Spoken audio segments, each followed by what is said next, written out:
Hujan deras mengguyur kota malam itu, menyapu aspal dengan gemuruh seperti tangisan langit yang tak tertahankan.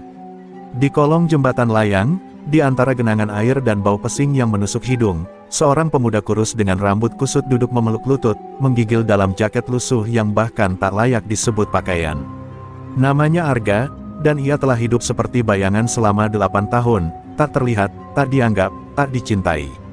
Sejak umur 12, hidup Arga telah menjadi rangkaian luka dan kehilangan.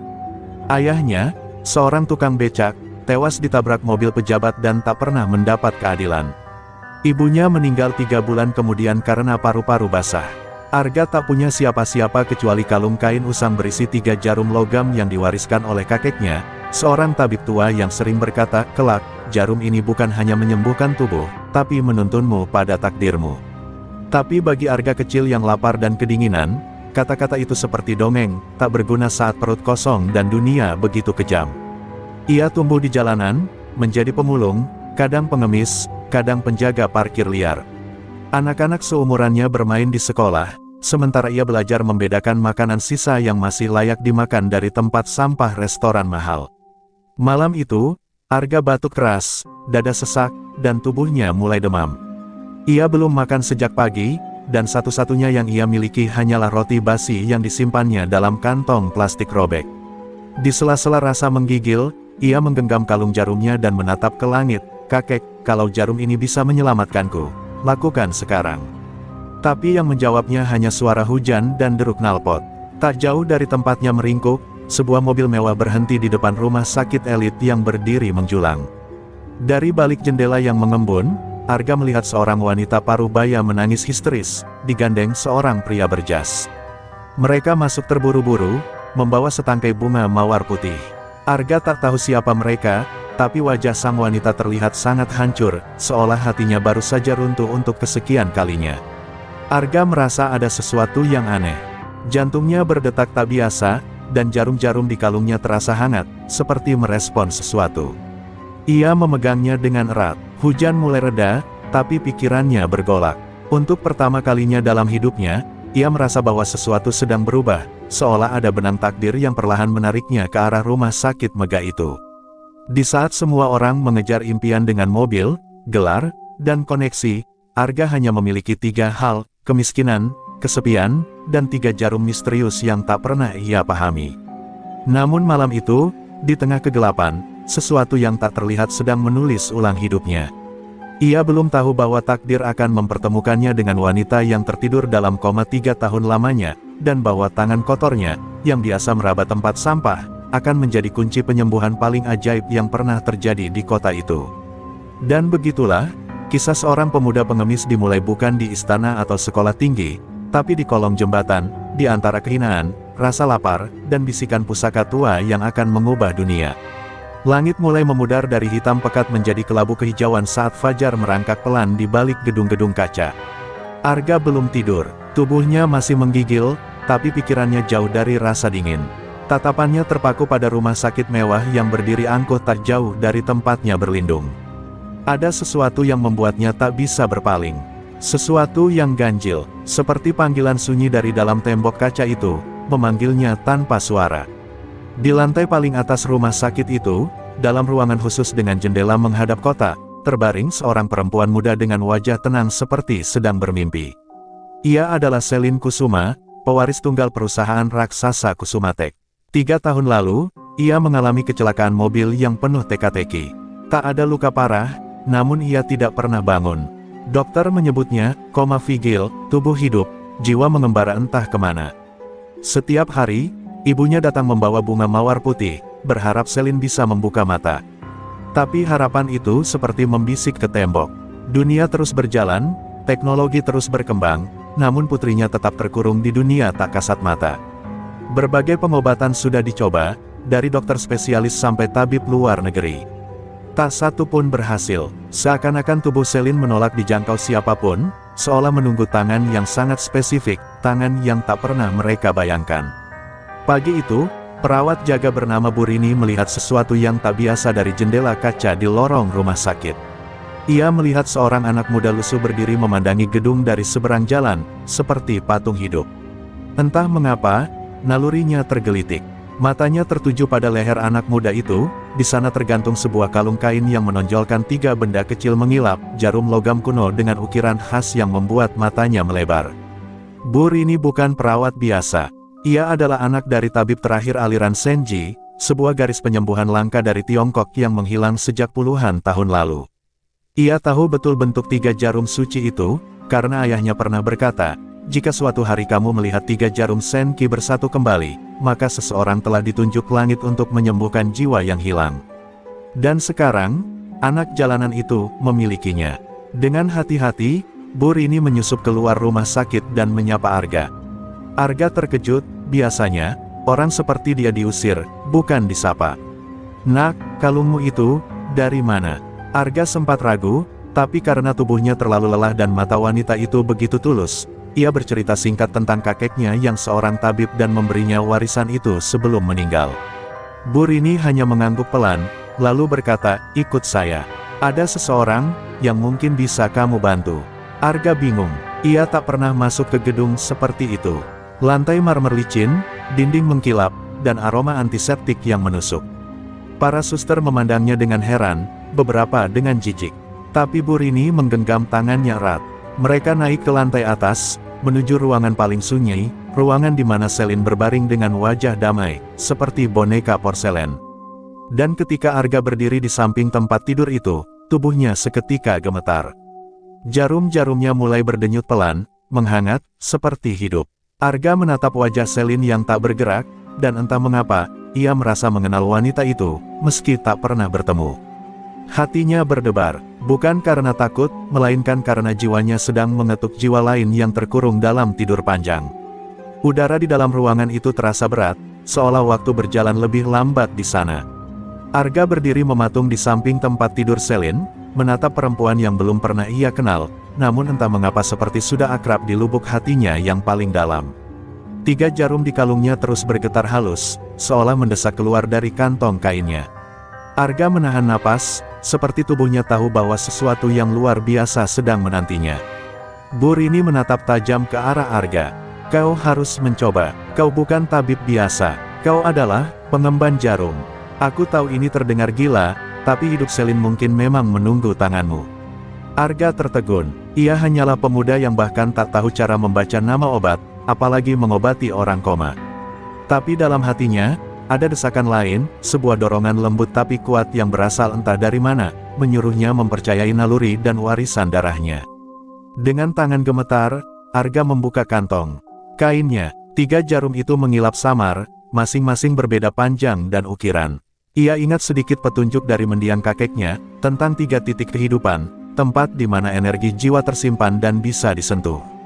Titik itu hanya bisa dikenali oleh mereka yang dipilih, bukan dipelajari di sekolah kedokteran manapun. Dan saat Arga menyentuh tangan Selin, tiba-tiba ia melihat kilatan cahaya aneh di kepalanya, dadanya, dan telapak kirinya. Tanpa tahu pasti bagaimana, Arga tahu di mana harus menusuk. Ia memejamkan mata, memohon dalam hati agar Tuhan menuntunnya. Satu persatu, ia menusukkan jarum itu ke 3 titik yang ia lihat dalam kilatan cahaya tadi. Suasana ruangan menjadi hening. Monitor detak jantung berdetak pelan namun teratur. Tak ada reaksi fisik yang mencolok. Semua orang menahan napas, dan Arga membuka matanya, kecewa karena tak terjadi apapun. Namun saat ia hendak mencabut jarumnya kembali, tiba-tiba tangan Selin bergerak sedikit, tapi cukup jelas. Monitor jantungnya berdetak lebih cepat. Kelopak matanya bergetar pelan, seperti seseorang yang mencoba terbangun dari mimpi panjang. Arga mundur, matanya membelalak, sementara Bu Rini menjatuhkan clipboard dari tangannya, nyaris tak percaya. Ya Tuhan, dia merespons. Dokter dan suster segera berlari masuk karena alarm monitor yang berubah ritme. Mereka mengira Selin terkena serangan, tapi saat mereka melihat monitor dan kondisi tubuhnya yang mulai menunjukkan respons alami, gerakan kelopak mata, jari yang menegang, hingga air mata yang mengalir perlahan, semua terdiam. Mereka tak bisa menjelaskan ini secara medis. Pasien yang selama 3 tahun tidak memberi respons apa-apa, kini memperlihatkan tanda-tanda sadar hanya beberapa menit setelah dikunjungi anak jalanan tak dikenal. Arga hanya bisa berdiri di sudut ruangan, bingung, takut, dan heran. Ia ingin lari, Ia tak mengerti apa yang baru saja ia lakukan. Tapi sebelum sempat berpaling, mata Selin perlahan terbuka. Pandangannya kabur, tapi matanya langsung menatap lurus ke arah Arga, tatapan lemah tapi seakan mengenali. Bibirnya bergerak pelan, nyaris tak terdengar. Namun Arga yakin ia mendengar bisikan kecil itu, "Terima kasih." Dan di saat itulah, pintu takdir terbuka lebar. Seorang pengemis yang bahkan tidak tahu cara menulis namanya dengan benar, baru saja membangunkan putri kerajaan dari tidur panjangnya. Malam telah berganti pagi saat Selin benar-benar membuka matanya. Mata yang telah tertutup selama 3 tahun itu menatap langit-langit ruangan rumah sakit seolah baru melihat dunia untuk pertama kalinya. Tubuhnya masih lemah, bibirnya pecah-pecah. Namun ada satu hal yang pasti, jiwanya telah kembali. Di sisi tempat tidur, Bu Rini menangis terisak sambil menggenggam tangan Arga. Ia tahu, ini bukan keajaiban medis, ini keajaiban takdir. Dokter dan tim medis kebingungan. Tidak ada penjelasan ilmiah yang bisa menjawab mengapa Selin tiba-tiba sadar. Mereka mencoba menyembunyikan fakta bahwa sesosok pengemis jalanan menjadi kunci kebangkitan gadis pewaris perusahaan besar itu. Namun gosip mulai merambat pelan. Beberapa perawat mulai membicarakan bocah berjaket robek yang menyembuhkan pasien tak tersentuh itu. Arga sendiri hanya berdiri dalam diam, tak mengerti mengapa semua orang menatapnya seperti makhluk langka. Selin belum bisa berbicara banyak, tapi saat sang ibu datang dan menangis memeluknya, ia hanya menunjuk pelan ke arah Arga. "Dia, penyelamatku," gumamnya dengan suara nyaris tak terdengar. Sang ibu, Ibu Mawar Kusuma, menatap Arga penuh kebingungan dan rasa syukur. Wanita itu mengenakan perhiasan mahal, baju keluaran butik ternama, namun matanya tampak tulus saat ia berkata, "Nak, siapa kamu sebenarnya?" Arga menunduk. Ia tak tahu harus menjawab apa. "Saya cuma anak jalanan, Bu, saya enggak tahu kenapa dia bisa bangun." Namun Bu Rini menjelaskan segalanya, tentang jarum Senki, tentang garis keturunan tabib tua yang langka, dan tentang bakat langka yang tak bisa dipelajari di sekolah manapun. Ibu Mawar mendengarkan dengan mata berkaca-kaca. Dunia bisnis dan teknologi tak pernah mengenalkannya pada hal semistis ini, namun di hadapannya sekarang berdiri bukti bahwa keajaiban tak selalu datang dalam balutan jas dan gelar doktor. Hari itu juga, Arga diberi kamar untuk beristirahat di rumah sakit. Ia masih merasa asing dengan tempat tidur empuk, makanan hangat, dan bau ruangan yang tak lagi amis seperti kolong jembatan. Malam harinya, saat sendirian, ia mengambil ketiga jarum itu dan menatapnya dalam-dalam. Untuk pertama kalinya, ia merasa jarum-jarum itu adalah bagian dari dirinya. Bukan benda warisan kakek, tapi jiwa yang diwariskan untuk menyembuhkan dunia. Sementara itu, di ruangan Selin, sang gadis tertidur dengan damai. Tapi dalam mimpinya, ia melihat sesuatu yang selama ini ia lupakan, sebuah lorong gelap yang selama 3 tahun mengurungnya, dan cahaya kecil yang datang dari seorang anak lelaki berlumur debu yang memanggilnya untuk pulang. Dalam batinnya, Selin tahu, jiwanya pernah disentuh oleh jiwa lain yang begitu murni dan tak menginginkan apapun, kecuali kebaikan. Dan malam itu, jauh di lantai bawah rumah sakit, seseorang mengintip dari balik pintu keluar darurat. Seorang pria tua berpakaian hitam, wajahnya tirus dan matanya seperti belati. Ia menyipitkan mata ke arah kamar tempat Arga dirawat. Di tangannya, terdapat buku tua dengan simbol Senki di sampulnya, namun terbalik. Ia berbisik lirih, "Jadi, anak itu yang terpilih. Ini akan menarik." Pagi itu, Arga terbangun dari tidurnya yang tak utuh. Suara burung tidak ia dengar, hanya detak jam digital dan aroma antiseptik di udara. Untuk pertama kalinya dalam hidupnya, ia tidur di atas kasur yang bukan kardus bekas. Tapi rasa nyaman itu tak menghapus rasa was-was yang menggantung dalam dadanya. Ia memandangi ketiga jarum peninggalan kakeknya, yang kini ia letakkan dalam kotak beludru pemberian Bu Rini. Tapi ada sesuatu yang berbeda pagi itu. Jarum paling panjang terasa dingin, seperti membeku. Sementara itu, Selin menjalani terapi perlahan. Meski tubuhnya lemah, pikirannya tajam. Ia terus bertanya tentang Arga, tentang siapa dia sebenarnya. Ibu Mawar menghindari jawaban, hanya mengatakan bahwa pemuda itu datang dari dunia yang jauh berbeda. Tapi bagi Selin, pertemuan singkat itu telah menanam benih yang lebih dalam dari sekadar rasa ingin tahu. Ia merasa pernah bersama Arga di lorong gelap jiwanya selama 3 tahun, suatu koneksi yang belum bisa dijelaskan oleh kata-kata. Namun ketenangan itu tak bertahan lama. Malam harinya, ketika rumah sakit mulai sepi, seorang penjaga keamanan menemukan pintu ruang penyimpanan obat rusak. Kamera pengawas menunjukkan bayangan seseorang mengenakan jubah hitam masuk tanpa suara. Tidak ada yang hilang, kecuali satu hal, rekaman medis dan sampel darah Celine setelah sadar.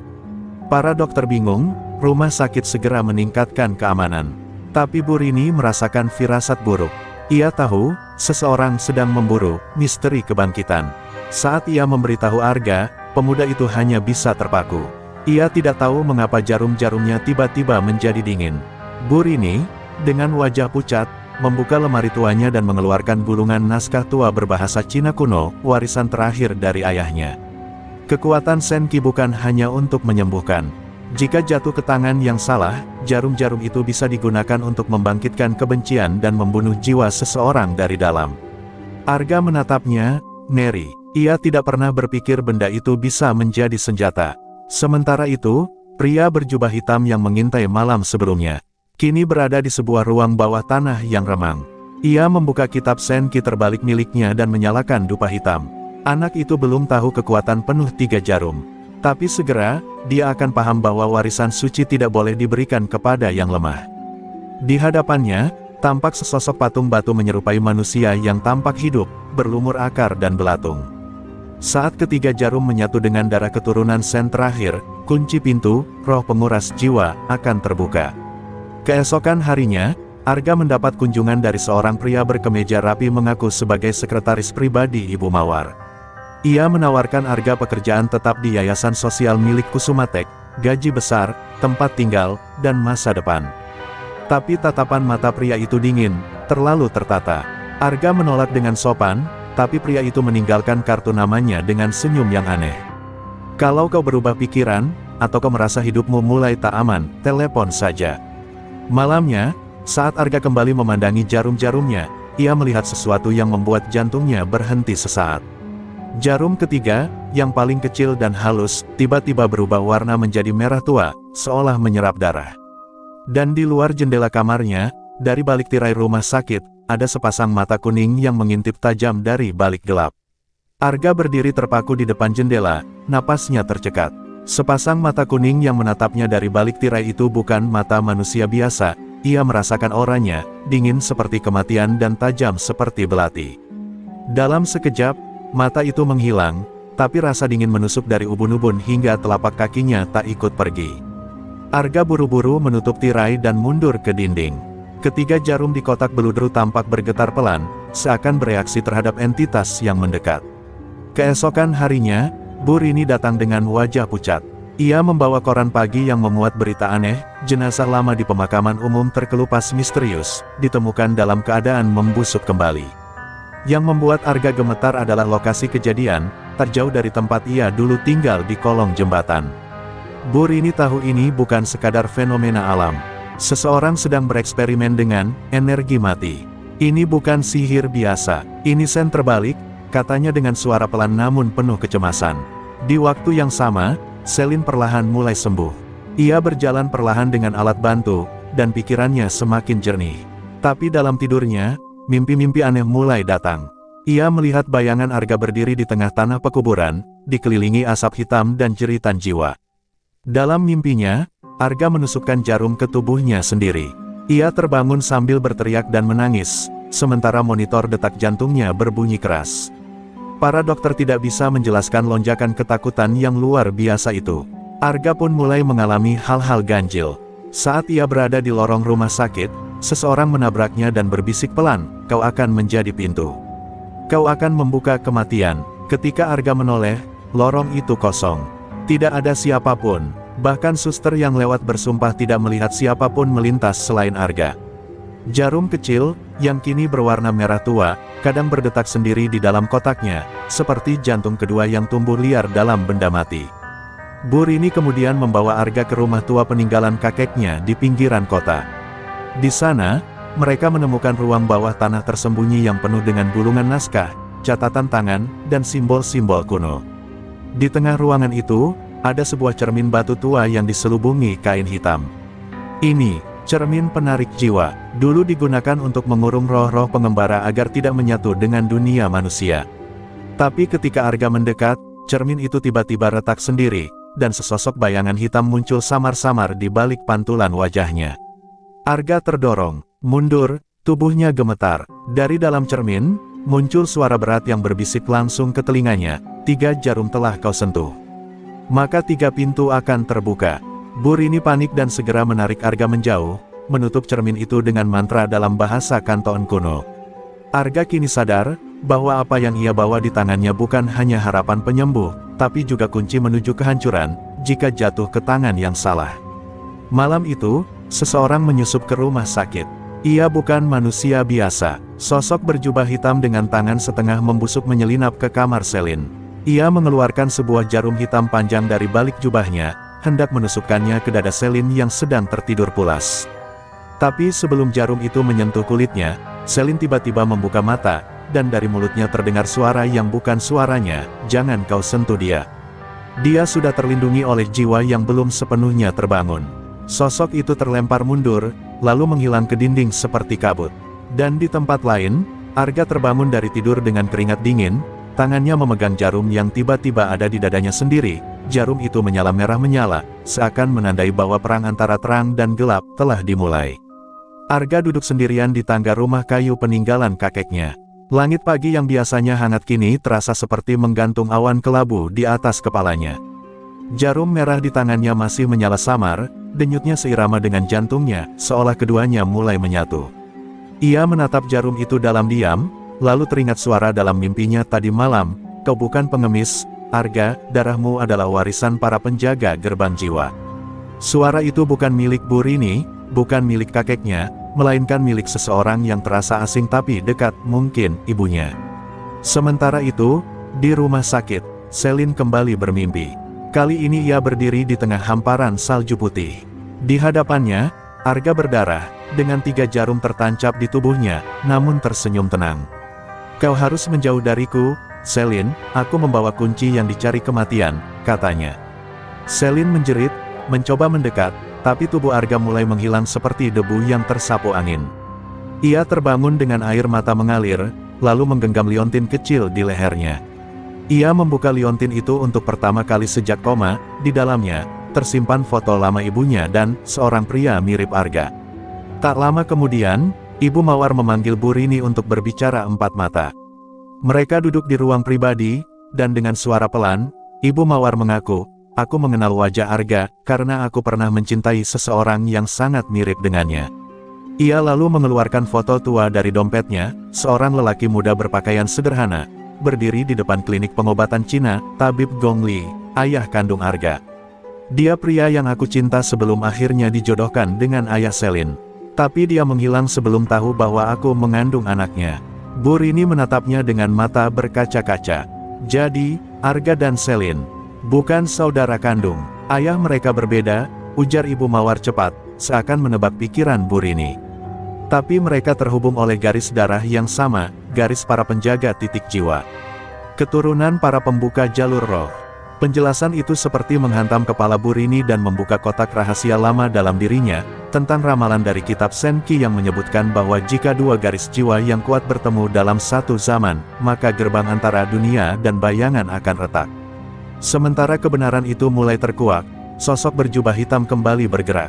Ia bukan lagi sendirian. Di dalam lorong bawah tanah tersembunyi, 4 makhluk setengah manusia berdiri mengelilinginya. Mata mereka kosong, tubuh mereka dibentuk dari roh-roh yang telah dicuri dari kuburan lama. 1 jarum telah terbangun. Kita tidak punya waktu. Bangkitkan bayangan kelima. Biarkan pemuda itu tahu bahwa darahnya bukan anugerah, tapi kutukan dari generasi yang dilupakan. Malam pun datang lebih cepat dari biasanya. Arga merasakan tubuhnya mulai panas, seolah ada sesuatu di dalam darahnya yang menyala. Ia melihat bayangan-bayangan bergerak di balik pohon, mendengar suara-suara dari dimensi yang tak terlihat. Ia mencoba tidur, tapi begitu matanya tertutup, ia tersedot ke ruang gelap tanpa bentuk. Di sana, ia melihat Selin berdiri di kejauhan, di sekelilingnya terdapat 5 pilar batu yang mengikat cahaya. "Arga, tolong aku," seseorang mencoba menyerap jiwaku. Arga terbangun dengan peluh membanjiri tubuhnya. Ia langsung mengambil ketiga jarum dan menatap ke arah langit-langit kamar. Tapi kali ini, suara itu terdengar nyata, bukan dari mimpi.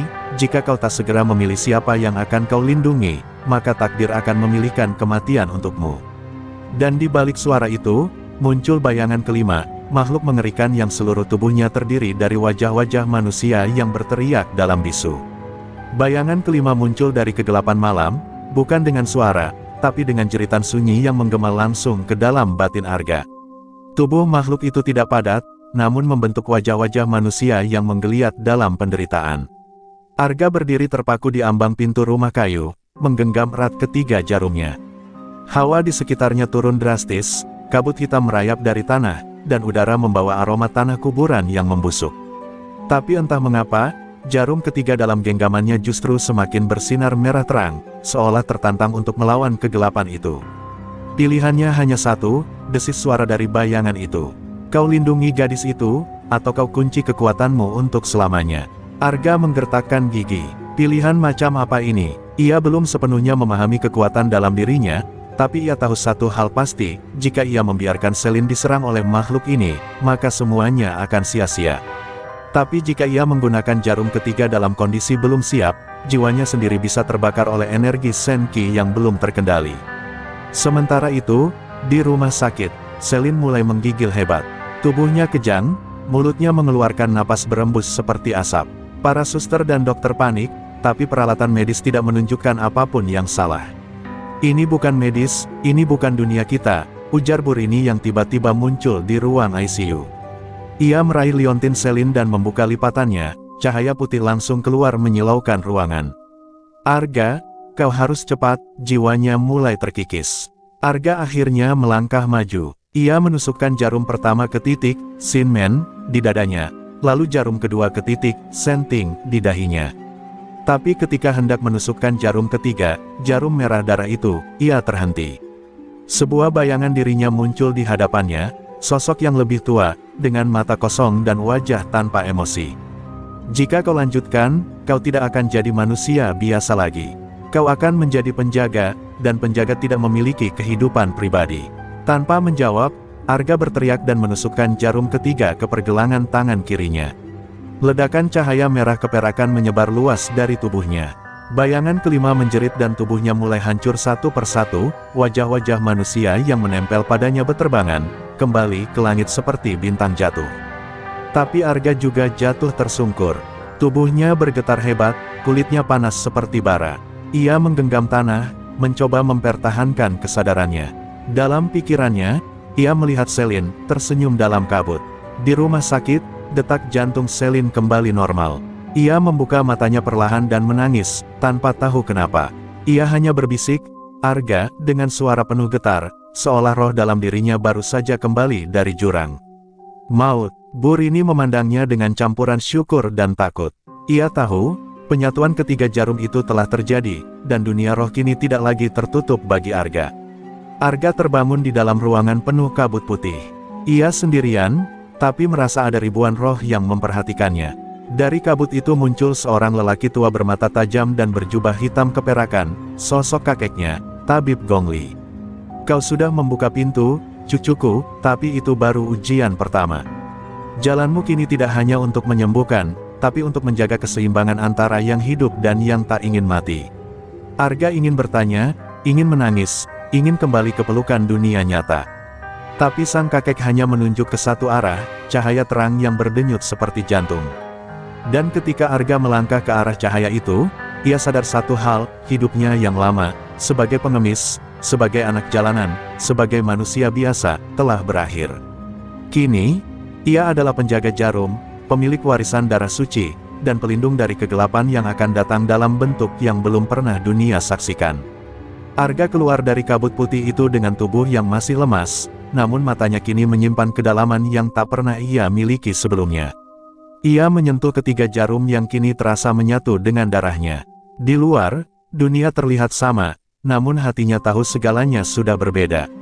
Ketika ia melangkah menuju rumah sakit, ia mendengar suara Burini yang panik di telepon. Arga, kau harus dengar ini.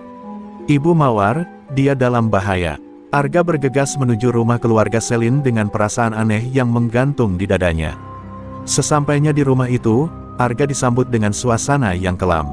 Ibu Mawar terlihat pucat dan matanya sembab, seolah menahan rasa sakit yang lebih dari sekadar fisik. Dengan suara yang hampir berbisik, Ibu Mawar mulai mengungkapkan rahasia yang selama ini ia sembunyikan. Ada kutukan dalam darahku, Arga. Kutukan yang berasal dari leluhur yang salah langkah pada masa lalu. Itulah sebabnya ayahmu menghilang, dan kenapa kau harus menyandang beban ini. Kata-katanya mengiris jiwa Arga, membuat segala tanya selama ini mulai terjawab dengan pahit. Ibu Mawar mengisahkan kisah tragis tentang garis keturunan mereka, betapa leluhur mereka dulu terlibat dalam sebuah perjanjian gelap dengan makhluk dunia lain demi kekuatan, namun malah membawa kutukan turun-temurun yang kini mulai menyentuh generasi mereka. Kutukan itu membuat roh-roh gelap tak bisa tenang. Mereka terus mencari jiwa untuk diambil. Dan kau, Arga, adalah magnet bagi mereka. Dengan mata berkaca-kaca, ia meraih tangan Arga dan berbisik, itulah kenapa kau harus kuat. Bukan hanya untuk dirimu, tapi untuk semua yang kau cintai. Di tengah pengakuan itu, tiba-tiba rumah diguncang gempa kecil yang membuat vas bunga pecah berantakan. Bu Rini berlari masuk dengan napas tersengal, mereka sudah datang, Arga. Bayangan kelima dan pengikutnya. Arga menatap keluar jendela dan melihat bayangan hitam menyeruak dari balik pepohonan. Ini bukan hanya pertarungan antara kita dan mereka, ujar Arga, ini pertarungan antara darah dan jiwa. Antara terang dan gelap. Selin, yang kini mulai pulih sepenuhnya, muncul dari kamar dan berdiri di samping Arga. Ia memegang liontin yang selalu dikenakannya. Aku tak akan menyerah, kita harus melawan bersama, katanya dengan mata penuh tekad. Arga menggenggam tangan Selin erat-erat, merasakan kekuatan yang mengalir dari keberadaan gadis itu. Di saat itulah ia sadar, bahwa cinta dan keberanian mereka adalah senjata paling ampuh menghadapi kegelapan. Malam itu, ketiga jarum berdenyut bersama dengan detak jantung Arga dan Selin. Cahaya merah dan putih bercampur dalam kegelapan, menandakan bahwa kekuatan yang diwariskan itu tidak bisa dipisahkan begitu saja. Namun di kejauhan, bayangan-bayangan mengerikan mulai mengepung mereka, siap menyerang dan mengambil jiwa yang terikat pada jarum-jarum itu. Dengan tekad baja, Arga dan Selin mempersiapkan diri untuk menghadapi serangan yang akan datang. Mereka tahu bahwa ini adalah ujian terakhir yang harus mereka lalui bersama. Jika kita gagal, ujar Arga, semua akan hilang dalam kegelapan abadi. Tapi dalam hatinya, ia berjanji takkan membiarkan kegelapan itu menang, bukan selama ia masih bernapas dan masih memegang tiga jarum yang mengubah takdirnya. Dan saat bayangan mulai menelan malam, suara ketukan jarum berdentang di antara suara angin dan jeritan roh-roh yang haus akan keadilan dan pembalasan. Arga tahu, perang antara dunia manusia dan dunia gelap kini benar-benar dimulai. Malam itu berubah menjadi medan perang antara kegelapan dan cahaya. Bayangan-bayangan mengerikan menyerbu rumah keluarga Selin, tapi Arga berdiri tegap, ketiga jarum berdenyut dalam tubuhnya bagaikan jantung kedua. Selin di sisinya, memegang liontin yang kini memancarkan cahaya lembut. Mereka tahu, hanya dengan kekuatan gabungan dan cinta tuluslah kegelapan bisa ditaklukkan. Arga melangkah maju, dan dengan suara penuh tekad ia berseru, ini adalah batas akhir kalian. Ledakan cahaya memancar dari tubuh Arga saat jarum ketiga menyala paling terang, mengusir bayangan-bayangan itu satu persatu. Namun, sosok bayangan kelima muncul, lebih besar, lebih mengerikan dari sebelumnya. Ia menatap Arga dengan mata kosong penuh kebencian. Kau membawa kutukan, dan aku adalah neraka yang menunggumu. Teriaknya menggema di udara, pertarungan jiwa dan kekuatan dimulai, seakan waktu berhenti di sekitar mereka. Selin, yang semula hanya penonton, tiba-tiba merasakan kekuatan baru mengalir dari liontin ke seluruh tubuhnya. Ia mengangkat tangan dan mengeluarkan gelombang energi putih, menyatukan kekuatannya dengan Arga. Bersama, mereka bukan hanya berperang melawan bayangan, tapi juga melawan kutukan yang mengikat darah dan jiwa mereka selama berabad-abad. Cinta dan pengorbanan menjadi perisai paling kuat yang mereka miliki. Ketika sosok bayangan kelima mulai terkikis oleh energi gabungan itu, Arga teringat kata-kata kakeknya, jaga keseimbangan, jangan biarkan nafsu membutakan. Ia menahan amarah dan mengalihkan energi ke rasa kasih sayang, sehingga bayangan itu mulai retak, berubah menjadi serpihan cahaya yang berhamburan. Namun, pertarungan itu menguras tenaga mereka hingga hampir roboh. Di saat yang kritis, Ibu Mawar tiba-tiba muncul, membawa sebuah kotak kayu berukir yang konon berisi mantra penyembuh kuno dari leluhur mereka. Dengan suara lembut tapi tegas, ia membaca mantra sambil menaburkan bubuk putih berkilauan di udara. Perlahan, bayangan hitam itu melemah dan lenyap, meninggalkan keheningan yang mendalam. Keluarga itu akhirnya selamat, tetapi dengan harga yang mahal, luka batin dan fisik yang dalam. Hari mulai terang. Arga dan Selin duduk di balkon rumah, memandang matahari terbit yang melukis langit dengan warna emas dan merah muda. Mereka sadar bahwa hidup mereka tidak akan pernah sama lagi. Aku bukan lagi pengemis, kata Arga lirih. Aku penjaga warisan yang tak bisa kupilih, tapi aku akan menjaganya seumur hidupku. Selin tersenyum, menggenggam tangannya erat, dan aku akan selalu di sisimu.